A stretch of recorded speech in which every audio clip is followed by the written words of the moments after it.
Baik teman-teman, selamat berjumpa lagi di channel Bonaventura WN. Tonton video sampai habis supaya subscribe Anda tidak hilang. Semoga like dan subscribe Anda bisa membangun channel ini menjadi lebih produktif, lebih kreatif lagi, terlebih bisa membantu banyak orang yang membutuhkan pemahaman di matematika. Serta jangan lupa, matematika itu mudah!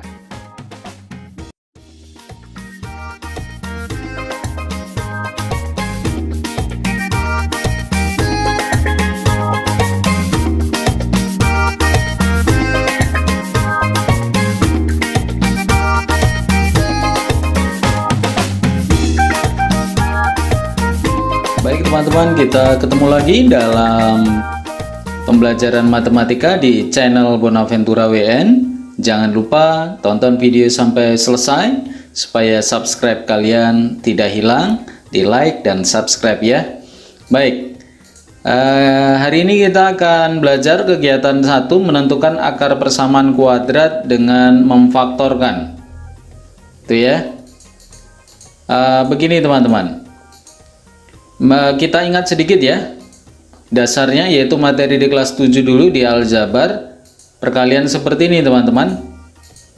Masih ingat caranya ya? Ini kita letakkan di depan, lalu ini kita kalikan begini, ditambah 1 ini dari mana teman-teman? Nah, ini dari sini teman-teman ya, ini begini. Nah, kemudian ini kita letakkan di sini. Lalu kita kalikan ke dalam, X kali X adalah X kuadrat, X kali 4 adalah 4X, ditambah dengan ini kali ini adalah 1X, ini kali ini adalah 4. Kemudian yang tengah ini kita bisa sederhanakan teman-teman, jadi X kuadrat tetap, ini 4X ditambah 1, begini teman-teman ya. Ini 4 tambah 1, jadi 5, variabelnya sama, kemudian di sini 4. Nah, yang perlu kita ingat bersama teman-teman, dari bentuk perkalian menjadi penjumlahan. Ini perkalian, kemudian ini penjumlahan, itu ya. Nah, sekarang yang dimaksud dengan pemfaktoran, teman-teman. Pemfaktoran itu seperti ini, teman-teman. Dia dari bentuk penjumlahan menuju ke bentuk perkalian. Nah, ini yang diberi nama pemfaktoran. Nah, maka kita akan faktorkan seperti ini, kemudian setelah ketemu ini hasil faktornya kita bisa menentukan jadi akar-akar persamaan kuadrat tadi ya. Nah, jadi fungsinya di sini. Baik, pola kerja pemfaktoran berarti nanti dari soal kita faktorkan dengan metode pemfaktoran, lalu baru kita bisa menentukan akar persamaan kuadrat. Ya, hanya 3 langkah ini teman-teman. Berikutnya pemfaktoran macam-macamnya. Yang pertama adalah A sama dengan 1, pemfaktoran A sama dengan 1, pemfaktoran A tidak sama dengan 1, pemfaktoran distributif, pemfaktoran selisih 2 kuadrat, dan pemfaktoran kuadrat sempurna. Teman-teman yang sering keluar di ujian-ujian untuk masuk sekolah SMA favorit itu biasanya yang nomor 1 dan nomor 2. Oleh sebab itu ini saya dahulukan. Sebenarnya seharusnya distributif dulu, baru selisih 2 kuadrat, kuadrat sempurna, baru nanti yang terakhir adalah A tidak sama dengan 1. Tapi sekali lagi di dalam hal ini saya lebih mengutamakan yang A sama dengan 1 dan A tidak sama dengan 1, gitu ya. Baik. Baik teman-teman, yang pertama menentukan akar persamaan kuadrat dengan pemfaktoran A sama dengan 1. Nah, ini kuncinya di sini teman-teman. A sama dengan 1. Nah, baik, lihat. Di sini tentukanlah himpunan penyelesaian dari himpunan penyelesaian ya. Baik. Jadi ini bentuknya. Ini kita lihat coretan pemfaktoran. Ini saya buat di sini coretannya. Kita letakkan dulu A sama dengan 1. Nah, di sini A sama dengan 1 ini dari mana teman-teman? Koefisien di depan X kuadrat ini adalah 1. Ini 1. Kenapa? Kalau tidak ditulis berarti koefisiennya adalah 1. Maka di sini saya tulis A sama dengan 1. Ditambah kemudian B sama dengan 5. Nah, ini koefisien di depan X. Kalau ini 1 ini tadi adalah koefisien di depan X kuadrat, ini adalah depan X, lalu C-nya adalah 4. Wajib kita pahami ini dulu teman-teman ya. Baik, kemudian nanti hasilnya ada titik-titik ditambah titik-titik, ini juga sama. Nah, kita mau mencari titik-titiknya ini harus kita isi berapa.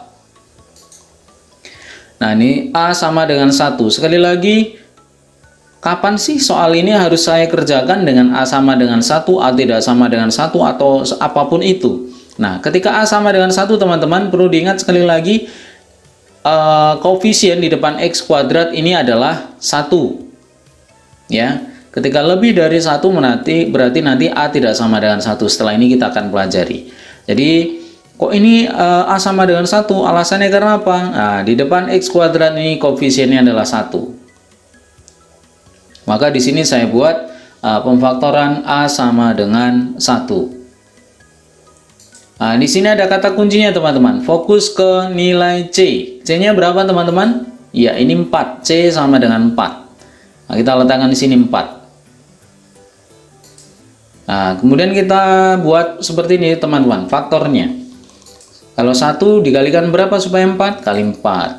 2 kali berapa supaya dengan jadi 4? Kali 2. Nah, setelah ini udah nggak ada lagi. Kemudian saya menjatuhkan pilihan di 1 dan 4. Kenapa kok tidak 2 dengan 2? Kenapa kok 1 dengan 4 teman-teman? Nah, alasannya ini teman-teman. Syaratnya ini, kita harus uji di sini. Jadi 1 ditambah 4 itu harus ketemu B. B-nya berapa? 5 teman-teman. Nah, ya, B-nya 5. Nah, sekarang kalau saya ambil ini yang 2 dengan 2, kalau 2 tambah 2 di sini hanya 4, tidak ketemu 5, maka jawaban kita sudah pasti salah. Maka saya menjatuhkan pilihan di 1 dan 4. Kalau kita jumlahkan harus ketemu suku tengah ini, koefisien yang di tengah ini, yaitu 5 gitu ya. Kemudian kalau kita kalikan harus ketemu dengan C gitu. Jadi ini ya teman-teman ya. Nah, maka di sini saya, karena variabel di sini adalah X yang digunakan, saya letakkan di sini X teman-teman. Ditambah 1. 1 dari mana? Nah, ini dari hasil faktornya 1 sama 4. Kemudian di sini X, kemudian di sini saya tulis 4 gitu ya. Jadi kalau nanti misalnya ada yang bertanya, kalau ini 4 dulu yang ditulis, satunya di belakang, boleh nggak? Boleh aja, hasilnya tetap sama. Nah, inilah hasil faktornya teman-teman. Nah, kemudian ini hasil faktornya ini kita buat sama dengan 0, lalu X ditambah 1 sama dengan 0, lalu yang berikutnya atau, kita pakai atau di sini teman-teman, jangan lupa atau.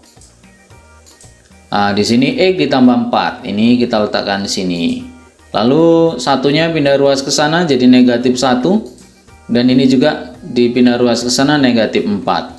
Jadi akar atau penyelesaiannya. Nah, ketika nanti pertanyaannya teman-teman ya, pertanyaannya itu tentukan akar atau penyelesaiannya, berarti kita cukup tulis seperti ini teman-teman. Tapi kalau tentukanlah himpunan penyelesaian, nah seperti ini teman-teman, himpunan penyelesaian menggunakan tanda kurung kurawal seperti ini. Nah, ini mau memakai atau ini karena bisa saja yang -1 yang di depan, negatifnya yang negatif 4-nya di belakang gitu ya, atau dibalik. Nah, ini seperti ini teman-teman.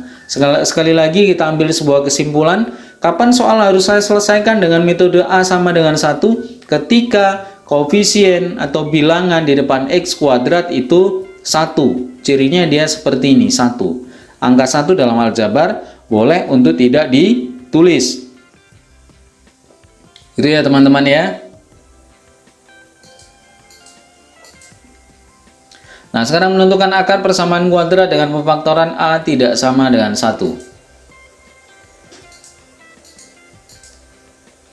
Nah, ini A tidak sama dengan 1. Kita tentukan dulu A-nya di depan ini adalah 3. Kemudian B-nya adalah 5. C-nya adalah negatif 12. Lalu A tidak sama dengan 1, ada kata kuncinya yaitu fokus ke nilai A kali C. A-nya berapa? 3. C-nya berapa? Negatif 12. Kita kalikan. Jadi berapa teman-teman? Negatif 36. Setelah itu kita faktorkan.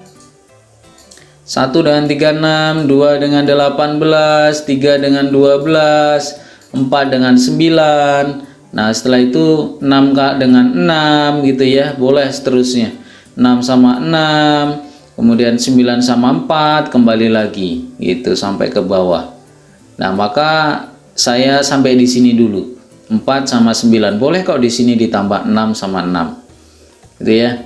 Nah kemudian saya menjatuhkan pilihan kemana teman-teman? Ke 4 dan 9. Kenapa? Dia punya syarat yang hampir sama dengan yang awal tadi ya. Nah syaratnya apa? Ketika mereka berdua ini saya jumlahkan harus ketemu B. B nya adalah 5. Maka salah satu harus kita mainkan tanda negatif. Nah ini ya, min 4 tambah 9. Kenapa kok negatifnya ini tidak di 9? Kalau negatifnya di 9, berarti B nya di sini harus negatif 5. Nah maka supaya dia ketemunya positif 5, maka negatif di sini negatif 4. Jadi harus ketemu 5. 5 dari mana? Nah ini suku tengahnya ini. Berikutnya negatif 4 kali 9 ini harus ketemu A kali C. A kali C 3 kali negatif 12, negatif 36. Nah ini dia, harus ketemu negatif 36. Nah kemudian kita masukkan ke rumus ini teman-teman. AX ditambah P. A nya itu ngambil dari ini soal, yaitu 3. A nya ini ngambil dari soal juga, yaitu 3. A yang di bawah ini juga sama, ngambil dari soal, yaitu 3 gitu ya. Jadi seperti ini teman-teman, 3x dikurang, nah ini ada negatif 4 dari mana? Nah ini dia, kita barusan tadi dapatkan negatif 4, ini kita letakkan sini. Kemudian ditambah dengan A nya di sini adalah 3x ditambah Q nya adalah 9. P dan Q ngambil ini dari hasil memfaktoran ini. Ini pun boleh dibolak-balik gitu ya. Artinya 9-nya di depan, negatif 4-nya di belakang boleh. Nah, kemudian kita sederhanakan teman-teman. Di sini 3 dan 9. 3 dan 9 kita faktorkan teman-teman. Faktor persekutuannya adalah 3 dan 9 adalah 3. Itu ya.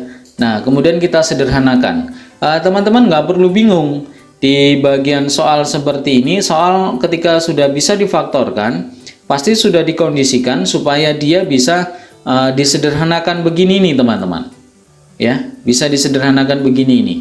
Jadi soal pasti sudah dikondisikan begitu ya. Lalu ini begini, inilah hasilnya. Jadi teman-teman nggak perlu memikirkan bagaimana caranya A nya ini nanti nilainya bisa hilang atau bisa habis, dari mana caranya gitu. Nah soal sudah dikondisikan supaya bisa disederhanakan begini. Nah inilah hasil memfaktorannya. Kita buat sama dengan 0 di belakang. Kemudian ini kita buat begini, 3x dikurang 4 sama dengan 0. Atau ini X ditambah 3 sama dengan 0. Ini negatif 4 kita pindah ruas. Jadi didapatkan positif X sama dengan 4/3. Kemudian ini 3 nya pindah ruas. Jadi ini hasilnya negatif 3 gitu ya. Jadi akar atau penyelesaian ketika pertanyaannya begini, nulisnya begini teman-teman. X1 nya sekian dan X2 nya sekian. Tapi kalau ditanyakan tentukanlah himpunan penyelesaian, berarti harus gunakan tanda kurung kurawal seperti ini. Pakai atau gitu ya. Nah ini hasilnya seperti itu teman-teman. Jadi kita ambil sebuah kesimpulan bahwa kapan soal ini harus saya selesaikan dengan A tidak sama dengan 1. Nah lihat bilangan di depan X kuadrat. Bilangan di depan X kuadrat ini ketika dia adalah lebih dari 1, tidak sama dengan 1 ya, lebih dari 1, maka saya harus selesaikan dengan metode A tidak sama dengan 1. Gunakan rumus ini gitu. Nah ini kelihatannya begitu panjang teman-teman, padahal kalau kita perkalian pemfaktoran ini kita bisa mahir, saya pikir tidak terlalu lama di sini gitu ya. Oke, kita lanjutkan. Menentukan akar persamaan kuadrat dan pemfaktoran bentuk distributif, hukum distributif ya. Baik, tentukan himpunan penyelesaian dari, nah ini X kuadrat tambah 9X. Nah, ini begini teman-teman. X kuadrat tambah 9x. Nah, kita mau faktorkan. Di sini saya tulis x dulu. X dari mana teman-teman? Ini ada x kuadrat, di sini ada 9x. Faktor persekutuannya apa? X. Atau cara mudahnya, cara gampangnya, ambil variabel yang pangkatnya paling kecil. Berapa dia? 1 di sini. Kita letakkan x di luar, kita kali dengan x kali apa supaya hasilnya x kuadrat? Ya, kali x gitu ya. X kali apa supaya hasilnya 9x? Kali 9. Nah, inilah hasil pemfaktorannya. Nah, baru kita buat seperti ini, sama dengan 0 gitu ya. Nah, maka ini x sama dengan 0 atau x ditambah 9 sama dengan 0 gitu ya. Jadi x nya sama dengan 0, langsung ketemu. Nah, ini kita perlu pindah ruas, 9-nya pindah ruas ke sana jadi negatif 9. Jadi akar atau penyelesaiannya adalah x1-nya 0 dan x2-nya adalah negatif 9. Nah, kalau di sini himpunan penyelesaian berarti kita gunakan tanda kurung kurawal gitu ya teman-teman ya. Lalu pertanyaannya, kapan sih soal harus saya selesaikan dengan pemfaktoran distributif? Ketika mereka di sini kita lihat bahwa hanya ada 2 suku gitu ya. Ada 2 suku atau 3 suku, tetapi mereka pemfaktorannya tidak bisa kita gunakan A sama dengan 1 atau A tidak sama dengan 1. Berikutnya yaitu pemfaktoran selisih 2 kuadrat. Menentukan akar persamaan kuadrat dengan pemfaktoran selisih 2 kuadrat. Nah, ini teman-teman, ini kelihatannya memang sulit tapi sebenarnya mudah sekali. Nah, ini x kuadrat dikurang 4 sama dengan 0. Di sini x kuadrat dikurang 4 sama dengan 0. Pertanyaannya begini teman-teman, kalau untuk selisih 2 kuadrat. Sebelum menjadi x kuadrat, berarti di sini adalah x yang dikuadratkan, gitu ya. X dikuadratkan x kuadrat. Lalu berikutnya, di sini sebelum menjadi 4 berarti bilangan saya kuadratkan hasilnya 4 berapa teman-teman? Iya, 2. Itu ya. Maka ini saya beri nama A, ini saya beri nama B. Rumusnya adalah ini teman-teman. Nah, kita tinggal masukkan saja. A-nya berapa? A-nya X. B-nya berapa? 2. Berarti X tambah 2, di sini X dikurang 2. Ngikutin rumusnya ini. Nah, inilah hasil pemfaktorannya teman-teman. Kita bisa gunakan ke persamaan kuadratnya sama dengan 0. Maka X tambah 2 sama dengan 0, 2-nya pindah ruas. Ini atau ini X dikurang 2 sama dengan 0, 2-nya pindah ruas. Akar atau penyelesaiannya ini teman-teman seperti ini ya. Lalu untuk himpunan penyelesaiannya sekali lagi kita gunakan tanda kurung kurawal seperti ini ya. Mudah ya teman-teman ya. Menentukan akar persamaan kuadrat dan pemfaktoran kuadrat sempurna. Nah, ini tentukanlah akar penyelesaian dari 4x kuadrat tambah 4x tambah 1 sama dengan 0. Nah, kemudian kita lihat 4x kuadrat tambah 4x tambah 1 sama dengan 0. Nah, perhatikan teman-teman. Kalau ini dengan kuadrat sempurna, melihatnya ini pemfaktoran kuadrat sempurna atau yang lain, caranya mudah teman-teman. Kalau koefisien depan dan belakang ini adalah hasil sebuah penguadratan. Hasil sebuah penguadratan. 1 itu hasil sebuah penguadratan loh. 1 kali 1 kan 1 kan gitu ya.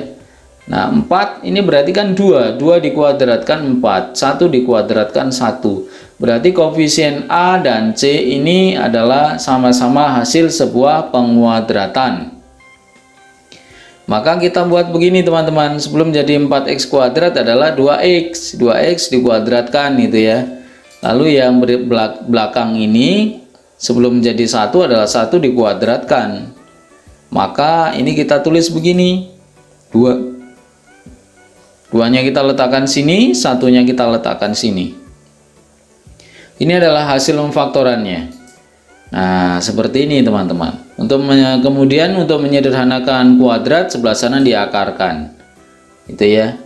Nah, akar 0 ya 0 gitu ya. Maka 2x tambah 1 sama dengan 0. Satunya pindah ruas, negatif 1, maka x sama dengan negatif 1 per 2. X sama dengan negatif 1 per 2 itu. Nah, maka akar atau penyelesaiannya adalah x1 sama dengan x2 sama dengan min 1 per 2. Itu ya teman-teman ya. Baik teman-teman, selamat berjumpa lagi di channel Bonaventura WN. Tonton video sampai habis supaya subscribe Anda tidak hilang. Semoga like dan subscribe Anda bisa membangun channel ini menjadi lebih produktif, lebih kreatif lagi, terlebih bisa membantu banyak orang yang membutuhkan pemahaman di matematika. Serta jangan lupa, matematika itu mudah!